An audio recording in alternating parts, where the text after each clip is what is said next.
क्या आप इस तरह के विमान में चढ़ने की हिम्मत करेंगे? एक लंबे समय से मृत फ्लाइट अटेंडेंट भोजन की गाड़ी को धकेलते हुए उत्साह से आपकी सेवा कर रही है। अलविदा। मृत्यु के बाद भी वह अभी भी इतनी समर्पित है। मैं वास्तव में उसे एक समर्पण मंत्र देना चाहता हूँ। इस समय कप्तान की चेतना को एक भूत द्वारा नियंत्रित किया गया है और वह नोंगजियान की ओर जा रहा है। विमान में यात्री भी अजीब चीजों का अनुभव कर रहे हैं। एरिया के पीछे चिकने सफेद हाथों की एक जोड़ी दिखाई देती है। अचानक चिकने हाथ उसके चेहरे पर फिसल जाते हैं। एरिया जल्दी से केबिन में लौटती है और फ्लाइट अटेंडेंट से खिड़की का शीशा मांगती है, लेकिन फ्लाइट अटेंडेंट का कहना है कि उसके चेहरे पर कोई घाव नहीं है। एरिया देखने के लिए खिड़की से बाहर झुकती है और यकीनन एक भी घाव नहीं है। यह विचित्र है, लेकिन इससे भी अजीब अभी आना बाकी है। श्याओमी पूछती है कि क्या हुआ, लेकिन सह पायलट बेखबर लगता है और सीधे आगे बढ़ जाता है। वहां पहुंचकर उसके बाद का दृश्य देखकर श्याओमी लगभग भयभीत हो गई। सह पायलट का शरीर धीरे धीरे दीवार के आर पार हो गया। तभी एक भिक्षु धीरे धीरे पास आया और सबको बताया कि विमान गहरे आक्रोश से भरा हुआ है। ऐसा लग रहा था कि विमान में ज्यादातर लोग खतरे में हैं। मेई, जो एक वैज्ञानिक है, ने उसकी बात मानने से इनकार कर दिया और भिक्षु को उसकी भ्रामक बातों के लिए जोर से फटकार लगाई। हालांकि भूत ने फिर से हरकतें शुरू कर दी। दूसरे केबिन में फ्लाइट अटेंडेंट की आंखें चमक उठी और अगले ही पल वह बेहोश होकर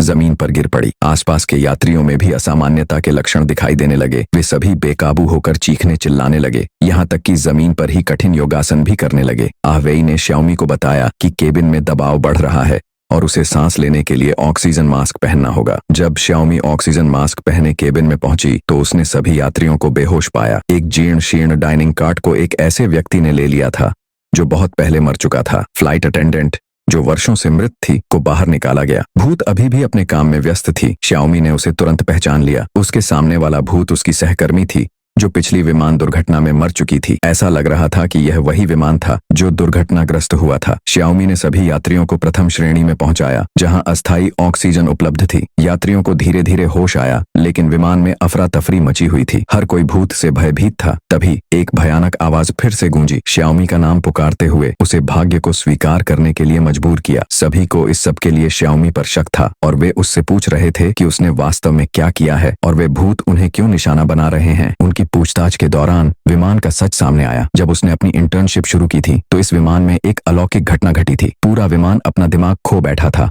और चलता फिरता शव बन गया था। केवल श्याओमी ही लाउंज में छिपकर इस आपदा से बच निकली थी। बाद में विमान को छोड़ दिया गया। जाहिर है एक बेईमान एयरलाइन ने परित्यक्त विमान को फिर से सक्रिय कर दिया था, जिससे फ्लाइट 460 की ओर अग्रसर हुआ। अपने संदेह की पुष्टि करने के लिए श्याओमी ने विमान के दरवाजे पर एक टॉर्च की रोशनी डाली। यह वही दरवाजा निकला जो दुर्घटनाग्रस्त हुआ था। सच्चाई सामने आ गई। जब दरवाजे पर टॉर्च की रोशनी पड़ी तो प्रवेश द्वार पर खून से लथपथ 3 भूतियां परिचारिकाएं प्रकट हुईं। उन्होंने यात्रियों को एक डरावना हाथ बढ़ाया, उन पर अपने पंजे खोलकर झपटा। यात्री डर के मारे भाग गए। हालांकि छोटे बालों वाली लड़की शायद अति उत्साहित थी, हिलने में असमर्थ होकर जमीन पर गिर पड़ी। प्रेमी एरिया अपनी प्रेमिका को देखने के लिए इंतजार नहीं कर सका और भागने के लिए मुड़ा। हालांकि एक प्लास्टिक की थैली में एक भूत ने उसका रास्ता रोक दिया। एरिया जल्दी से मुड़ा, लेकिन उसकी प्रेमिका अजीब तरह से व्यवहार करने लगी। गतिविधियां भी हैं, उसने मुझे नशे में कहा। इस बीच आंटी मेई ने गुस्से में श्याओमी को दोषी ठहराया, यह मानते हुए कि भूत श्याओमी को निशाना बना रहा था और सभी यात्री उसी के जाल में फंसे हुए थे। उन्होंने सुझाव दिया कि अगर वे श्याओमी को भूत के हवाले कर दें तो सब सुरक्षित रहेंगे, वरना सब मर जाएंगे। तभी आंटी मेई ने अपनी बेटी को एक कोने में निश्चल बैठे देखा। वह आगे बढ़ी और उसका हाथ पकड़ लिया। जब तक आहवेई ने टॉर्च जलाई तब तक लड़की गायब हो चुकी थी। आंटी मेई ने दूसरे केबिन में अपनी बेटी की आवाज सुनी। साधु और आंटी मेई लड़की को ढूंढने निकले। उन्होंने एक बूढ़ी औरत को जमीन पर पड़ा देखा। चाहे जिंदा हो या मरी हुई, दोनों में से किसी की भी हिम्मत नहीं हुई पास जाने की। साधु का बहाना था, वे उनके इरादों का फायदा उठाने आए थे। इस समय वे अभी भी यह सब क्यों कर रहे थे? बुढ़िया बहुत बूढ़ी थी। मैं तुम्हें वासना के दायरे से पूरी तरह आजाद कर दूंगी। साधु कांपते हुए बुढ़िया के पास गया तो पाया कि वह पहले ही मर चुकी है। जैसे ही दोनों जाने वाले थे,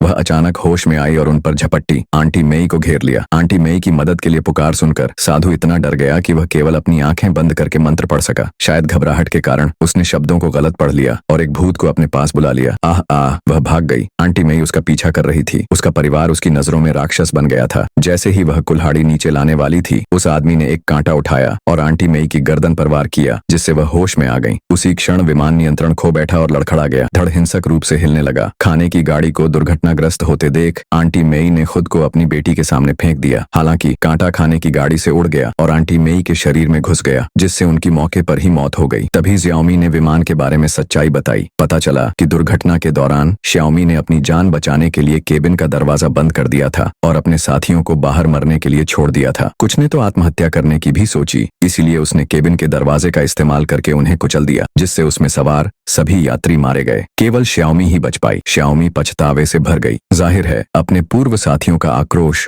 उसके मन में बस गया था। भूत खोजते हुए आते हैं। बचने के लिए विमान को जल्दी से उतरना होगा। आह वेई जल्दी से हवाई अड्डे के नियंत्रण केंद्र से संपर्क करती है और उन्हें विमान को नीचे उतारने का निर्देश देती है। हालांकि कॉकपिट की खिड़कियां पहले से ही भयानक भूतों से ढकी हुई थीं, यहाँ तक कि लैंडिंग गियर भी उनके नियंत्रण में था। आह वेई एक सार्वभौमिक मरम्मत विधि का सहारा लेती है। सिस्टम को फिर से चालू करना। अप्रत्याशित रूप से यह तरकीब काम कर जाती है। विमान पर मौजूद भूत धीरे धीरे गायब हो जाते हैं और विमान अपनी मूल स्थिति में वापस आ जाता है। जमीन पर स्थिर रूप से उतरता है। बचाव कर्मी श्याओमी के पास से गुजरते हैं, जो विमान के दरवाजे पर खड़ी है। यह स्पष्ट है कि वह भूत बन गई है। शायद उसकी मौत की वजह से ही भूतों ने बाकी यात्रियों को छोड़ दिया है। लेकिन कहानी यहीं खत्म नहीं होती। फ्लाइट 407 की और मरम्मत चल रही है। भूतों से परेशान यह विमान फिर से उड़ान भरने वाला है। जियाओमी का भूत भी इसी विमान में दिखाई देता है, जो बदकिस्मत लोगों के अगले जत्थे के आने का इंतजार कर रहा है। और कहते हैं आज भी जब रात के समय फ्लाइट 407 उड़ान भरती है तो यात्रियों को ट्रॉली धकेलती हुई वही भूतिया एयर होस्टेस नजर आती है। वीडियो अच्छा लगा तो चैनल को सब्सक्राइब जरूर करें ताकि नोटिफिकेशन आपको जल्दी से मिल सके।